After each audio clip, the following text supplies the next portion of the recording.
데살로니가전서 1장 1절을 두 번 합독합니다. 시작.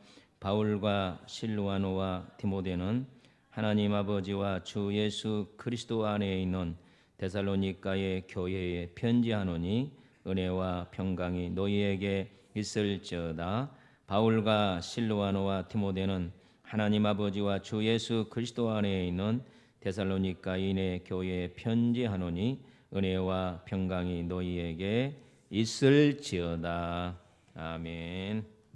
오늘부터 우리가 데살로니가전서를 또 후서를 공부합니다. 사도 바울이 기록한 서신이 로마서부터 빌레몬까지 총 13권입니다.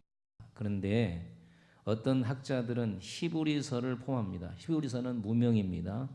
그래서 그걸 포함하면 14권, 그걸 포함하지 않으면 13권이 되겠습니다.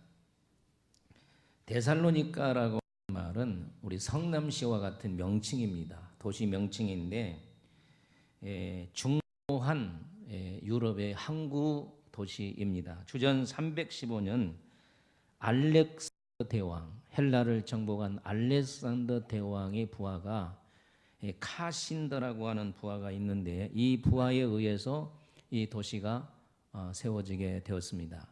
카신더의 아내는 바로 알렉산더의 누이 동생, 이복 누이 동생 이름을 따라서 그 이복 동생 이름이 데살로니가거든요. 그래서 이복 동생의 이름을 따서 데살로니가라 이렇게 명명을 했습니다. 이 데살로니가는 교통과 육로의 교통과 해로의 교통의 중심지여서 당시 인구가 20만 명이 살았습니다. 그래서 마게도니아의 어머니라고 불렀고 정치, 교통, 무역 중심지였고 이런 곳에 사도 바울이 제2차 전도에 3주간을 걸쳐서 복음 전하다가 이곳에 하나님의 교회를 세우게 되었습니다. 데살로니가는 다시 이 저작 목적은 가기를 원했으나 반대에 부딪혔습니다.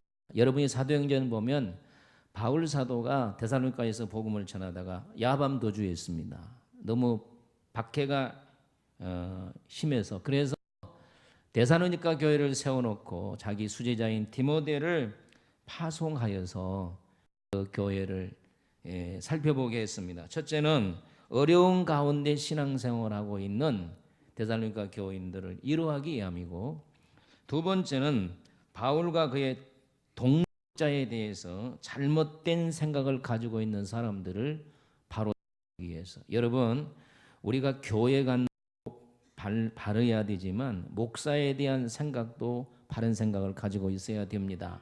이것 바로 잡아주기. 세 번째는 교인들의 잘못된 종말관. 지금 우리 시대에 이 잘못된 종말관들이 많은데 이것을 바로 잡아주기 위해서 이 데살로니가 전서를 기록했다는 것입니다. 근데 데살로니가 전서는 굉장히 단순한 책이고 논쟁이 없는 책이고 어버이같이 애정이 넘치는 책이고 종말론을 다루는 책입니다. 1장부터 2장까지는 바울 사도의 감사, 그 다음에 3장은 디모데 제자 파송, 그 다음에 4장, 5장은 도덕적인 교훈과 종말론적인 교훈입니다.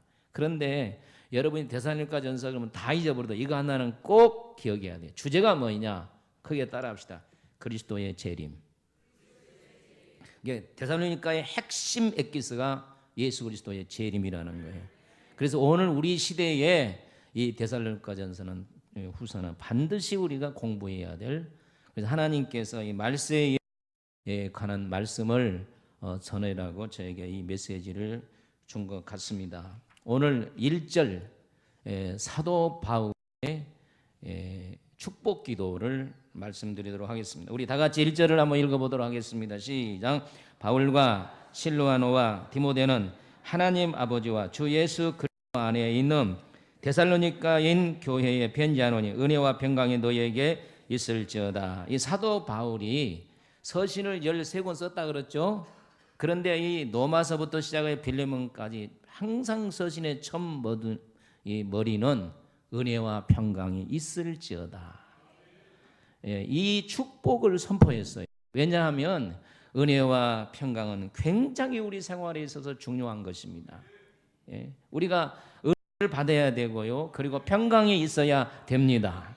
그래서 이것이 중요하기 때문에 바울은 이런 축복 기도를 했는데, 에베소서 뭐 13을 다 볼 수 없고 에베소서 1장 1절 2절도 말씀입니다. 우리 다 같이 한번 읽어볼까요? 시작.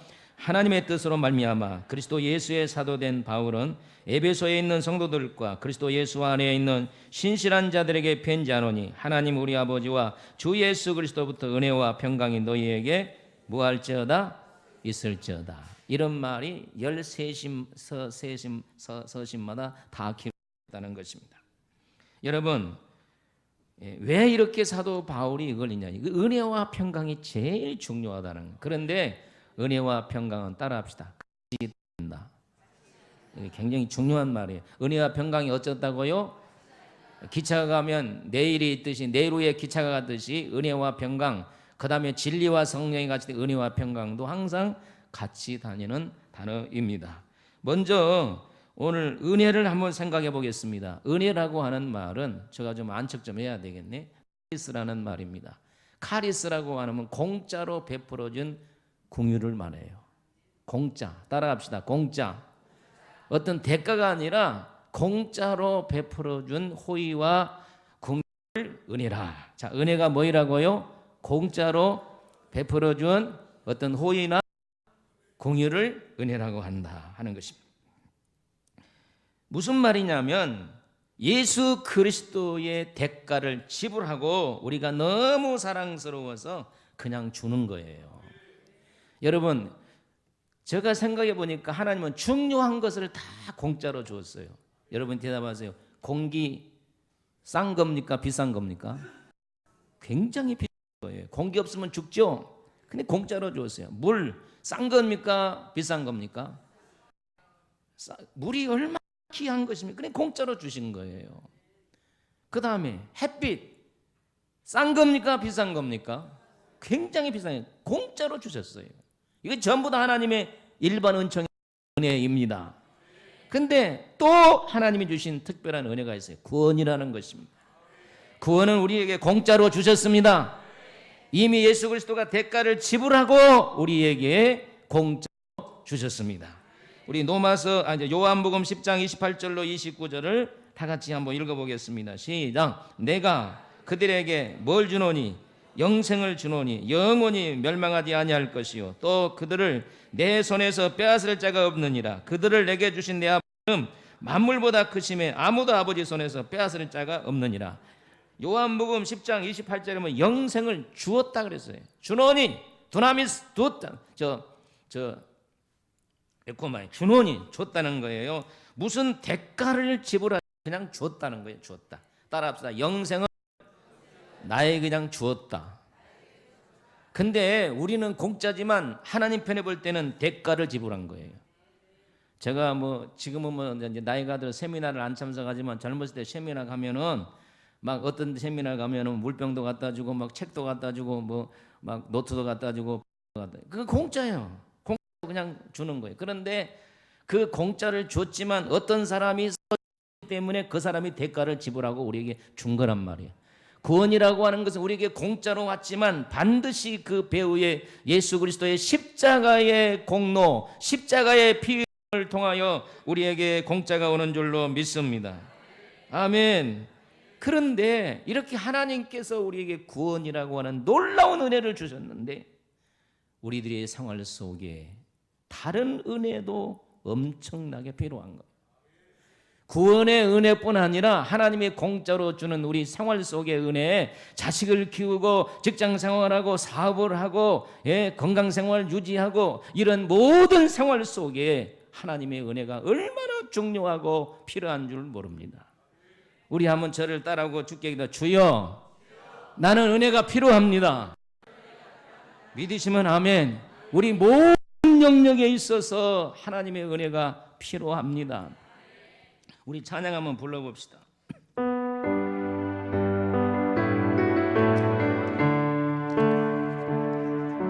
은혜 아니면 살아갈 수가 없네. 마저도 다 주의 것이니 세상 평안과 이뤄내게 없어도 예수, 오직 예수뿐이네.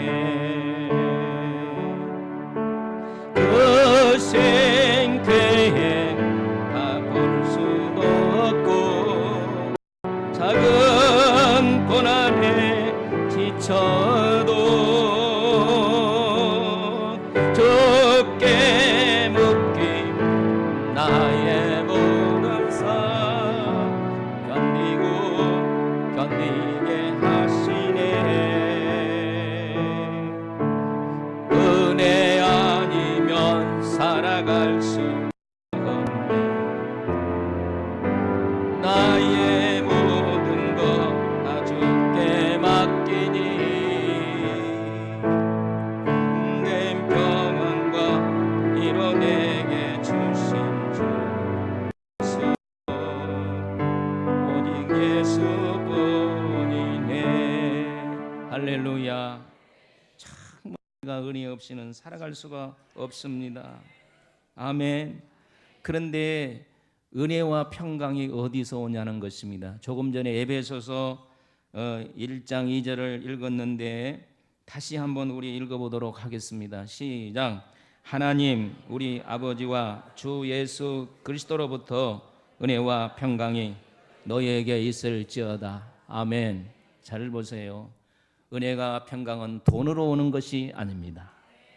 세상으로부터 오는 것이 아닙니다. 다시 말하면 권력이나 명예나 권세로부터 오는 것이 아닙니다.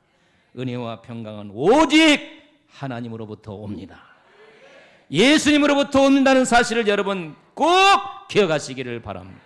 그러므로 세상을 추구하는 자에게는 하나님의 은혜가 없고 평강이 없지만 하나님을 추구하고 예수님을 의지하는 자에게는 은혜와 평강이 반드시 온다는 사실을 여러분 기억하시기를 바랍니다. 여러분에게 성삼위 이 은혜와 평강이 임하시기를 주의 이름으로 축복합니다. 사도 바울이 축복하듯이 오늘 저도 강단에서 여러분에게 은혜와 평강이 임하시기를 주의 이름으로 축원합니다. 왜? 은혜가 없으면 살 수가 없고 승리할 수 없기 때문에 그렇습니다. 우리가 창세기 6장을 보면 노아의 사건이 나옵니다. 노아는 당대에 완전한 사람이요 의로운 사람이요 하나님과 동행하면서 셈, 함, 야벳을 낳았다고 말했어요. 그러면서 그 앞에 노아 시대의 사람들은 생각이 약하고 행동이 폐기한 썩었단 말이에요. 강팍하고 마음이 강팍하고. 그래서 하나님께서 세상 죄물 한탄하사 세상을 쓸어버린다고 말하면서 그러나 노아는 의롭고 정직하고 완전하고 하나님을 경외했다 그랬습니다. 그런데 그 노아의 삶 앞에 중요한 단어가 있습니다. 6절에 보면 따라합시다. 노아는 은혜를 입었더라. 행위가 먼저가 아니에요. 노아가 은혜를 입었기 때문에 이렇게 온전하게 살고 하나님과 동행하고 살고 정직하게 사는 줄로 믿습니다. 행위는 어디서 오느냐? 먼저 은혜를 받아야 됩니다. 나는 우리 성도들에게 말합니다. 은혜를 먼저 받으십시오. 은혜를 먼저 받으십시오. 어떻게 살기보다도 먼저 하나님의 은혜를 받아야 됩니다. 농부가 아무리 농사를 잘 지려고 해도 하늘에서 햇빛을 주지 않냐고 물을 주지 않냐면 어떻게 농사를 집니까? 내가 믿음대로 말씀대로 살려고 노력해도 내 힘으로는 안 되는 것입니다. 하나님의 은혜가 와야 되는 걸 믿으시기를 주의 이름으로 축원합니다. 노아는 어떤 은혜를 받았는지 성경은 침묵하고 있습니다. 그러나 노아가 은혜를 입었기 때문에 하나님 앞에 바른 삶을 산 줄로 믿습니다. 은혜라고 하는 말이 카리스라고 말씀을 드렸습니다. 명사, 이 카리스라고 하는 명사는 기쁨과 즐거움을 말합니다. 그러니까 은혜를 받으면 기쁘고 즐거워진다. 동사는 뭐냐면 유쾌하게 된다는 거예요. 하나님의 성령이 나에게 임해서 은혜를 주시면 우리의 삶이 유쾌해진다는 거예요. 기쁘고 즐겁다는 거예요. 이것은 뭐냐? 은혜를 받으면 삶이 역동적으로 변한다는 거예요. 봉사를 해도 역동적으로, 찬양을 해도 기도를 해도 말씀을 들어도 역동적으로 변한다는 거예요. 그러니 우리에게 은혜가 필요하다는 거예요. 절대적으로 은혜가 필요합니다. 목회하는데도 은혜가 필요하고 여러분이 살아가는데 정말 하나님의 은혜가 필요한 겁니다. 우리 한번 주여 나는 은혜가 필요합니다. 시작. 여러분 은혜가 임하기를 축원합니다. 그러면 하나님부터 유쾌한 날이 임할 줄로 믿습니다. 즐거운 날이 생길 줄로 믿습니다. 신바람 나는 일이 있을 줄로 믿습니다. 작은 농장에 자라는 한 소녀가 가출을 했습니다. 디트로이드라고 거기에 가서 한 남자를 만났습니다. 그 남자가 소녀를 이렇게 데리고 다니면서 어떤 그 약을 먹였어요. 그것이 뭐냐면 마약이에요. 한번 먹으니까 너무 기분이 좋아요. 이 마약을 먹여서 이 남자가 가지고 놀다가 다른 남자에게 팔고, 이 여자가 이 남자 저 남자에 걸치다가 육신도 병들고 몸도 망가지고 쓸모가 없으니까 버려버렸습니다. 길거리에서 또 일거리 만나면 또 밥을 얻어먹고 하루에 굶을 때도 있고 한 끼 먹을 때도 있고 두 끼 먹을 때도 있고 정말 인생이 만개가 되어서 너무너무 힘들으니까 정말 아버지 집이 생각이 났어요. 하나님, 제가 어쩌다가 이렇게 집을 나와서 생고생을 합니까? 그래서 엄마 아빠가 보고 싶은 거예요. 그래서 전화를 연결을 해서 그랬습니다. 엄마 아빠 저예요. 집에 갈지도 모르겠어요. 집 방향으로 가는 버스를 탈게요. 도착하면 자정쯤 될 거예요. 아빠 엄마가 정류장에 계시면 내릴게요. 계시지 않는다면 그냥 버스를 타고 어디론지 갈게 해요. 그런데 왜 전화를 하니까 이거 없어가지고 부재중이라고 찰까닥하고 녹음으로 남는 거예요. 부모님이 자신이 받아줄까 받아주지 않을까, 이 가출했던 이 딸을 그냥 외면할까, 한 사람 딸 하나 잊어버린 사람 치고 그렇게 외면할까, 별별 생각을 하면서 이 소녀가 집으로 돌아왔습니다. 집으로 돌아오는 버스를 타고 이제 조마조마한 거예요. 터미널에 진짜 어머니가 나올까, 어머니가 예출을 오래 가지고 이 메시지를 않을까, 별별 생각을 하면서 터미널 가까이 오는데 세상에 40명들이 터미널에 모여가지고 환영하는 거예요. 보니까 예삼촌도 있고 이모도 있고 아버지도 있고 아빠도 있고 친구도 있고 막 빵빠레를 부르면서 환영한다는 거예요. 그 사람들은 왜 너가 뭐하고 돌아다니니, 왜 집에 나갔니, 이렇게 물어본 사람이 한 사람도 없었습니다. 잘 왔다 사랑하는 조카야, 사랑하는 딸아, 잘 왔다 이렇게 모두 안아주고 기뻐했습니다. 바로 은혜가 이런 것입니다. 아무리 우리가 하나님 앞에 잘못 살았을지라도 하나님께 돌아오면 우리에게 은혜를 베풀어 주시고 잘 왔다 내 딸아 내 아들아 잘 왔다 안아주시는 것이, 그것이 하나님의 사랑이고 하나님의 은혜인 것을 여러분 믿으시기를 바랍니다. 오늘 우리 교회에 이 은혜가 임할지어다. 우리 대한민국 조국에 은혜가 임하시기를 주의 이름으로 축원합니다. 제가 나라를 사랑해서 그런지 문재인 대통령도 보여주고, 김정일이가 어젯밤에 또 생겼나, 김정일이 김정은이 나타난 건 처음이네. 내가 나중에 얘기해 줄게. 여러분, 우리 조국에 하나님의 은혜가 임해야 됩니다. 여러분에게도 하나님의 은혜가 임하시기를 축복합니다. 우리 인사합시다. 당신에게 하나님의 은혜가 임하기를 축복합니다. 시작. 두 번째는 평강입니다. 평강이라고 하는 말은 에이네레라고 하는 말인데 잘 들으세요. 평강은 평강 뭐 이런 뜻인데 이건 두 가지로 나타납니다. 성경에. 넓은 의미로는 국가가 전쟁이 없이 평안할 때 에이레네라고 하는 단어를 썼습니다. 그러니까 사도 바울이 보세요. 지금 데살로니가의 교인들이 살고 있잖아요. 그렇죠? 아니 그냥 성경이니까 그렇죠?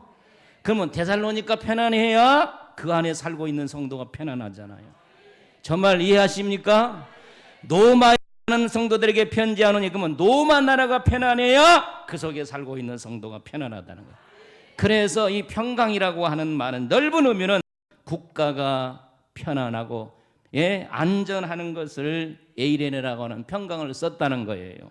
이게 바울의 이 서신 속에 이 깊은 단어가 들어 있습니다. 여러분, 한번 여러분에게 물어봅시다. 우리나라가 지금 평안합니까? 솔직하게 우리 하나님, 우리나라가 지금 평안합니까? 평안하지 않습니다. 여러분, 문재인 정부가 들어와서 안보와 경제, 정치, 외교, 교육, 사회 등 정말 불안합니다. 제일 불안한 것은 지금 안보입니다. KBS, MBC, SBS가 절대 믿을 수 없도록 돼버렸어요. 이 시청률이 바닥을 치고 있어요. 그러니까 이 방송을 못 믿겠다고 유튜브 방송으로 들어갔는데 유튜브 가짜도 있고 진짜도 있고 분별을 해야 되거든요. 제일 중요한 것은 안보입니다. 안보. 할렐루야. 우리나라의 건국 이래 역사를 보면 대통령이 거의 우파 대통령에다가 좌파 대통령, 김대중, 그 다음에 노무현, 그 다음에 문재인 이렇게 나와 있어요. 김대중 대통령은 좌파 대통령이지만 나라가 강하지 못하면 진다는, 물론 이게 뭐 별 얘기가 다 있지만 그래도 얼마나 그런 안보를 강조한지 모르는. 노무현 대통령도 좌파 대통령이지만 대통령을 막상 해보니까 나라에 안보가 없으면 나라가 무너진 걸 알고, 노사모의 욕을 먹으면서도 마지막에는 계속 우파로 돌아와가지고 제주도 해군기지를 건설했어요. 노사모에게 욕을 먹어도, 왜? 노무현 대통령이 더 오래 대통령이라면 그분은 완전히 우파 대통령이 됐을 거예요. 그런데 문재인 정부에 들어와서 지금 엄청나게 안보가 위험을 당하고 있습니다. 그것이 전방에 철책선이 많이 없어지므로 지뢰밭이 제거되었다는 거예요. 전선 근방에서 산불이 나서 불이 타고 나가는데 불을 헬기가 뜯어 못하는 거예요. 불을 못. 왜? 이북의 허가를 받아야 돼. 우리 대한민국이 언제부터 이북의 허가를 받고 헬기를 띄우고 이런 시대가 되었습니다. 이거 정말로 우리나라의 안보 불안입니다. 서해안 북방성을 1950년 8월 30일 유엔군 단장인 마크 클라운 장군이 이 서해안 한계, 북방 한계선을 정했는데, 그동안 옥신각신하다가 문정부 들어와서 군사적 충돌을 막기 위해서 완충구역으로 이렇게 북방 한계선을 정했습니다. 북쪽으로는 50m로 내려가고 남쪽은 85km로 내려왔는데, 여러분 잘 들으세요. 북한은 똑같이 해야지. 85km는 85km, 50km는 50km 해야 되는데 북방 한계선은 조금 내려가고 남방 한계선은 많이 내려와서 금방 인천에 군인들이 들어올 수 있는 이런 안보 불안이 있어요. 저는 여러분요, 안보라고 하는 것은요, 하루아침에 뚫릴 수가 있는 거예요. 오늘 우리가 이런 안보의 불안에 살고 있습니다. 그뿐입니까? 김정은이가 말이에요. 11월 이달 20일 날 비핵화 선언을 포기했어요. 비핵화 하자고 계속 남한과 미국과 줄다리기 하다가 비핵화 안 한다. 그리고 우리는 핵실험을 강행할 것이다. 이때까지 전부 다 이장전술을 하면서 속에는 전부 다 ICM을 지금 미국 탄도탄 갈 수 있는 걸 개발하고 이제는 완전히 포기해버려서 핵무기 포기하지 않는다는, 비핵화가 하지 않는다는 거예요. 여러분, 이렇게 안보 불안이 있습니다. 여러분, 나라를 위해서 기도해야 됩니다. 나라가 평안해야 우리 편안합니다. 데살로니가 편안해야 그 속에 있는 성도들이 편안하듯이 오늘 우리는 나라가 평안해야 우리가 평안한 걸 믿으시기를 바랍니다. 아멘입니까? 경제가 지금 송두리째 뽑히고 있습니다. 여러분, 엄청나게 우리 빚이 늘어나고 있습니다. 소득 주도 성장이라는 경제 교과서에 없는 이상한 이론을 가지고 우리나라의 경제가 지금 완전히 사형길에, 지금 마이너스 경제에 돌아갈 수 있는 그런 사형길에 머물게 되었습니다. 소득 주도 성장이 뭡니까? 저를 보세요. 월급쟁이가 월급이 많으면 많이 소비를 하면 경제가 성장한다는 거예요. 이건 경제 이론에 완전히 반대입니다. 여러분, 대기업이 잘 되어야 경제가 성장하지, 중소기업이 잘 되어야 경제가 성장하지, 그래야 노동자의 일거리가 많이 생기고 월급이 많아지지. 요새는 얼마나 일자리 구하기가 힘든지 몰라요. 이것은 완전히 경제교회에서 거꾸로 가기 때문에 우리나라 경제가 송두리째 지금 흔들리면서 서민 생활이 갈수록 어려워지는 것입니다. 정치 실종입니다. 자기 마음이 앉는 사람은 모두 적폐로 몰아서 대화도 하지 아니하고. 여러분, 지금 얼마나 난리가 났습니까? 창군 우리나라에 세워진 이래 경찰 추산입니다. 경찰은 최소한을 얘기거든요. 지난번에 8.15 광복절 날 몇 명이 모였습니까? 경찰주는 300만 명이 모였습니다. 500만 명 모여가지고 문정부 물러가라고 지금 데모하고 있습니다. 나라 망하게 됐다고. 여러분, 이 경제가 지금 완전히, 그러면 문 대통령이 공약한 대로 나와서 대화를 하는데 대화 안 하고요. 외교 실패입니다. 밖에 나가서는 전부 다 이북 김정은이만 도와주라고. 그러니 외교 왕따를 당하고 있습니다. 이렇게 나라가 어려워가고 있는데 여러분 들으면서 아이고 우리 목사님은 우판에 좌판에, 그거 따지지 마세요. 우리는 지금 나라가 사느냐 죽느냐에 달려 있습니다. 아멘. 지금 광화문에 나오는 80%가 목사님들이에요. 목사님들이 생명 내놓고 이 나라를 지키고 있는 걸 믿으시기 바랍니다. 6.25 때 나라를 지킨 사람들이 목사님이고 교회였고, 일제시대 때 나라를 지키고 독립운동이 그리스도인고 교회고. 아멘. 공산주의가 왜 물러갔습니까? 기독교인들 때문에 물러갔습니다. 이 나라를 살릴 사람은 교회밖에 없습니다. 여러분, 세상에서 가장 무서운 것이 공산주의입니다. 공산주의. 제가 말했잖아요. 공산주의 때문에 우리 형님이 죽었고 우리 가정에는 공산주의 때문에 엄청나게 고통을 당하고. 여러분, 공산주의는 절대 안 됩니다. 좌파도 할 수 있습니다. 우파도 할 수 있습니다. 그러나 공산주의는 절대로 안 됩니다. 할렐루야. 문재인 대통령이 물러가라는데 귀를 기울이는데 귀를 기울이지 않고 있습니다. 오늘 우리는 정말, 제가요 나라를 위해 기도하니까 하나님께서 문재인 대통령의 사인도 보내주고 김정일도 보내주고 그런 거예요. 지금 우리가 정신을 차리고 나라가 평안하도록 여러분 기도하시기를 바랍니다. 여러분 점수 놓지 마세요. 목사님은 우파다 좌파 그거이 아니에요. 나라가 없어지냐 사느냐 중요한 기로에 놓였기 때문에 제가 얘기를 하는 거예요. 저같이 역사관이 뚜렷한 목사도 없어요. 오늘 우리는 정신 차리고 나라의 평안을 위해서 기도해야 됩니다. 나라가 평안해야 여러분 경제활동도 왔습니다. 여러분 자녀도 마음대로 살 수가 있습니다. 여러분 사업도 직장도 마음대로 다닐 수가 있고 두 다리 뻗고 다닐 수가 있습니다. 6.25가 하루아침에 금방 내려가지고 서울 점령해버린 거 보세요. 김정은이가 팡팡팡 포서 핵무기, 김정은이는 남한에 5천만인데 3천만 죽여버린대요. 그러니까 부산시 하나 날려버려요. 핵무기 쏴가지고. 그리고 점령, 여러분 금방 점령이 돼요. 우리나라의 백성들은 너무 한보 불안해서 괜찮겠지. 여러분 안전할 때가 제일 위험하다 그랬어요. 이조시대 때 제일 평안할 때에 선조가 방심하다가 임진왜란이 일어난 것이에요. 오늘 우리 사랑하는 성도 여러분, 나라를 위해서 기도하시기를 바랍니다. 할렐루야, 할렐루야. 여러분 전쟁이 일어나면 제일 먼저 제가 죽습니다. 목사가 이루옵니다. 이북에는 성경책만 가졌으면 다 죽여버려요. 여러분도 다 죽여. 예수 믿는 사람 안 놔둬. 김정은이가 죽이려고 그러더라고 막 어젯밤에.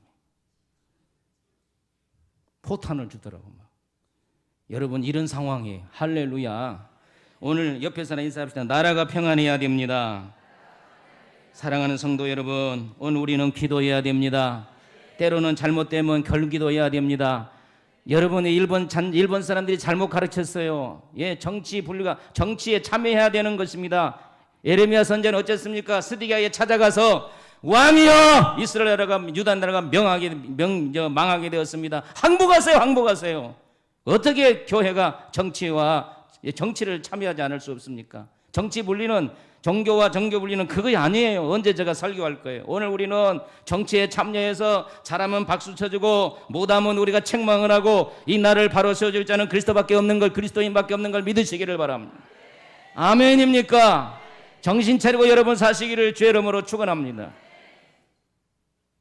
이 정말 위험하다니까요. 제가 기도하는 사람이잖아요. 밤새워 기도하는 사람이잖아요. 하루아침에 나라가 먹을 수가 있어요. 오늘 우리는 안보 불안증에 걸리지 않기를 주의 이름으로 축원합니다. 두 번째는 나의 평안입니다. 여러분 한번 물어보겠습니다. 여러분 마음이 평안합니까? 불안합니까? 잘 때면 평안하고 못 때면 불안하고. 여러분 근심이 있습니까? 걱정이 있습니까? 무사태평입니까? 마음에 늘 의심이 듭니까? 아니면 확신이 있습니까? 다시 말씀드립니다. 우리에게 평안을 주신 분은 하나님이십니다. 기쁨을 주신 분도 하나님이십니다. 은혜를 주신 분도 하나님이십니다. 우리 요한복음 14장 27절을 읽습니다. 요한복음 14장 27절 시작. 평안을 너희에게 끼치노니 곧 나의 평안을 너희에게 주노라. 내가 너희에게 주는 것은 세상에 주는 것 같지 아니하리라. 나는 너희는 마음에 근심하지도 말고 두려워하지도 말라. 할렐루야. 여러분에게 평안이 있기를 축복합니다. 평안한 삶이 되기를 축복합니다. 여러분, 은혜도 받아야지만 마음이 평안해야 모든 일이 잘 되는 거예요. 아멘입니까? 하늘나라의 속성은 첫째 평안이라 그랬어요. 첫째 평안. 1980년 12월 14일 주일 아침 한 여인이 남편이 심장마비로 갑자기 세상을 떠났습니다. 의사는 생명을 구하기 위하여 백방의 노력을 했지만 허사였습니다. 그 여인은 슬픔과 고통이 가득 찼고 머지른 머리는 어지러워서 무엇을 해야 될지를 몰랐습니다. 참, 이 목사는 이럴 때 참 힘들어요. 이럴 때 목사님과 교인들이 와서 위로를 하려고 해도 위로가 되지 않습니다. 하나님, 어찌하여 저를 버리십니까? 어떻게 저를 이렇게 무거운 짐을 지게 하십니까? 집에 돌아와서 남편의 장례식을 마치고 너무나도 비참한 생각이 들었습니다. 아무것도 할 수 없다고 그냥 미쳐버릴 지경이었습니다. 그런데 갑자기 하나님께서 다니엘을 생각나게 했어요. 다니엘이 사자 속에 들어갈 때 사자가 먹은 것이 아니라 사자가 도리어 다니엘을 보호했습니다. 여러 마리 사자가 다니엘을 보호했습니다. 그래서 다니엘이 사자를 베고 편안하게 잠을 잘 수가 있었습니다. 그 말씀을 묵상하면서 주의 음성이 들렸으나 한번 따라합시다. 두려워 말라. 내가 너와 함께 있겠다. 그 말이 오는 동시에 마음에 평안이 가득 차게 되었습니다. 괴로움과 눈물이 다 없어지게 되었습니다. 이것이 하나님이 주신 평안입니다. 여러분, 오늘 참여한 여러분에게 주의 평안 임하기를 주의 이름으로 축원합니다.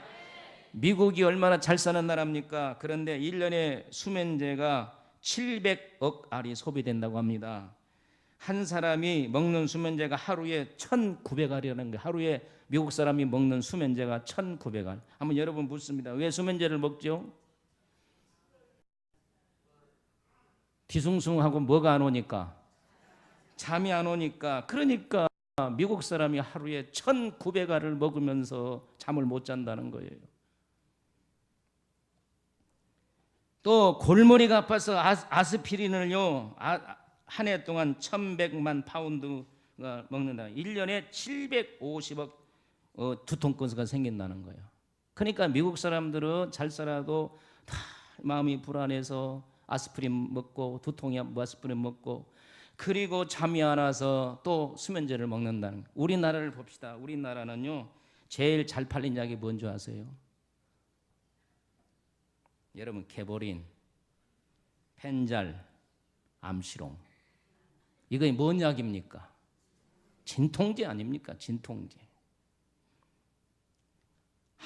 진통제 이 두통약을 100원씩 친다고 합시다. 그러면 광고비까지 해서요 수백억이 이 두통 치료제로 우리나라에 소비되고 있다는 거예요.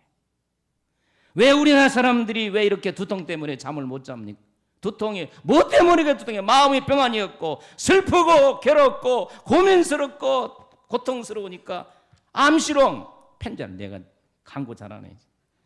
이런 걸 먹잖아요. 그렇죠? 사랑하는 성도 여러분, 오늘날 사람들이 왜 이렇습니까? 직장에 가서 피곤하고 스트레스 많이 받고 사업에서 스트레스, 자녀 키우면서 여러분 신앙생활하면서 스트레스 안 받기를 주의 이름으로 축원합니다. 은혜를 받으면 스트레스가 없어져요. 아멘.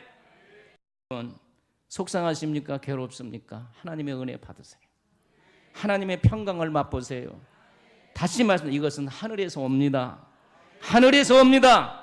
세상에서 오지 않습니다. 여러분, 두통약을 먹으면 먹을수록 더 고통스러운 거 아시죠? 이장 망가진 거 아시죠? 수면제를 먹으면 먹을수록 모든 신경이 죽는다는 것을 여러분 모르십니까? 우리가 이런 시대에 뭐가 필요합니까? 평안이 필요합니다. 은혜가 필요합니다. 여러분, 은혜와 평강을 사도 바울이 그래서 서신마다 처음에 은혜와 평강이 있을지어다. 있을지어다. 이렇게 선포하는 거예요. 여러분들은 은혜를 받아서 여러분은 평강을 얻어서 이런 주통약 안 먹기를 주의 이름으로 축원합니다. 수면제도 안 먹기를 주의 이름으로 축복합니다. 오늘 우리는 은혜만 먹어야 돼. 아멘. 저는요 누우면 2분 안에 자버려요. 얼마나 감사해요. 두통약을 무슨 두통약을 먹어. 예수약을 먹으니까. 구약 신약 좋잖아. 구약 신약 옆에 인사하면 구약 신약 먹으세요. 시작. 어떤 사람이 두통에서 성경책이 좋다고 성경책을 찢어가지고 매일 하나씩 먹었대. 그런다고 그 두통이 없어지고 평안이 옵니까? 우리 교인들 교회만 오면 평안할지어다. 여러분 자고만 일어나면 평안할지어다. 하나님의 은혜가 많이 받았습니다. 저도 지나가 보니까 여러분 제가 이렇게 설교하는 것도 기적이에요. 여러분 그러면 사랑하는 성도 여러분 목이 나서야 됩니다. 이러고 건데 이거 싹 고쳐줬잖아요. 여러분도 살펴보세요. 하나님 은혜 받는 게 얼마나 많은가. 우리가 하나님 은혜를 많이 받았지만 더 받으십시다. 더 받으십시다. 아멘 하세요. 더 받으십시다. 자녀에게 주의 은혜가 임하기를 바랍니다. 사업에도 임하기를 바랍니다. 직장에도 임하기를 바랍니다. 여러분의 육체에도 임하기를 바랍니다. 늘 주의 평강으로 여러분의 마음속에 기쁨이 솟아나기를 주의 이름으로 축복합니다. 아멘. 하나님 아버지 감사합니다. 우리들의 삶 속에 돈이 아니라 은혜와 평강입니다. 우리 성도들에게 이걸 주시옵소서. 이걸 주시옵소서. 이걸 주시옵소서. 성도들의 가정이 은혜와 평강이 넘치게 하소서. 우리 교회 오면 은혜와 평강이 넘쳐나게 하옵소서. 예수님의 이름으로 기도하옵나이다. 아멘.